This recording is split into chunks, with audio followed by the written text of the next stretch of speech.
காலைதோறும் புதியவை. தீயவர்களின் ஆலோசனை. ஜூலை 21. தாவீது, கர்த்தாவே, அகித்தோப்பேலின் ஆலோசனையை பைத்தியமாக்கி விடுவீராக என்றான். 2 சாமுவேல் 15:31. தாவீதின் சொந்த மகனான அப்சலோம் தகப்பனுடைய ராஜ்யத்தை கைப்பற்றின பிறகு தகப்பனை கொல்லும்படிக்கு தன்னுடைய உடன் ஊழியக்காரனாகிய அகித்தோப்பேலிடம் ஆலோசனை கேட்கிறான். பின்பு அகித்தோப்பேல் அப்சலோமை நோக்கி, நான் 12,000 பேரை தெரிந்து கொண்டு எழுந்து இன்று ராத்திரி தாவீதை பின்தொடர்ந்து போகட்டும்.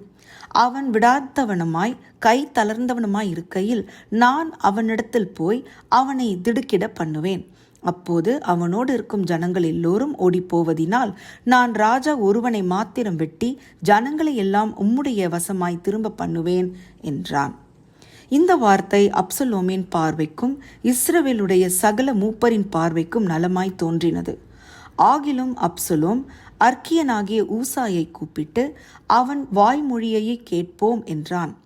ஊசாய் அப்சலோம் இடத்தில் வந்தபோது அப்சலோம் அவனை பார்த்து, இந்த பிரகாரமாக அகித்தோப்பேல் சொன்னான், அவன் வார்த்தையின்படி செய்வோமா, அல்லவென்றால் நீ சொல் என்றான். அப்பொழுது ஊசாய் அப்சலோமை நோக்கி, அகித்தோப்பேல் இந்த விசை சொன்ன ஆலோசனை நல்லதல்ல என்றான்.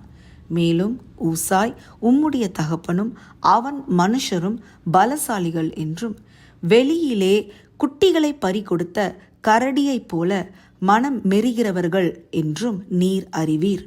உம்முடைய தகப்பன் யுத்த வீரனுமாய் இருக்கிறார்.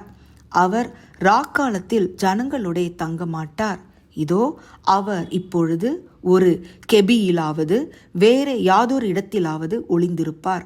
உம்முடைய தகப்பன் சௌரியவான் என்றும் அவரோடு இருக்கிறவர்கள் பலசாலிகள் என்றும் இஸ்ரவேலர் எல்லோரும் அறிவார்கள் என்றான்.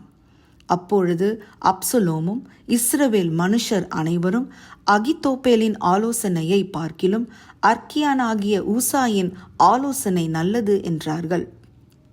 இப்படி கர்த்தர் அப்சலோமின் மேல் பொல்லாப்பை வரப்பண்ணும் பொருட்டு அகித்தோப்பேலின் நல்ல ஆலோசனையை அபத்தமாக்குவதற்கு கர்த்தர் கட்டளையிட்டார். அநேக வேளைகளில் இது போன்று தேவ பிள்ளைகளுக்கு தீய மனிதர்களின் சூழ்ச்சிகள் வரும்பொழுது தேவன் தம்முடைய பிள்ளைகளை கொண்டு அந்த தீய சூழ்ச்சிகளை அபத்தமாக்குகிறார். ஆலோசனை செய்கிற மனிதர்களை பற்றி நாம் கவலைப்பட தேவையில்லை. அவர் எல்லாம் பார்த்து கொள்வார். ஜெபம். ஆண்டவரே, நீர் ஆலோசனை கர்த்தராக இருப்பதினால் உமக்கு நன்றி. ஆமேன்.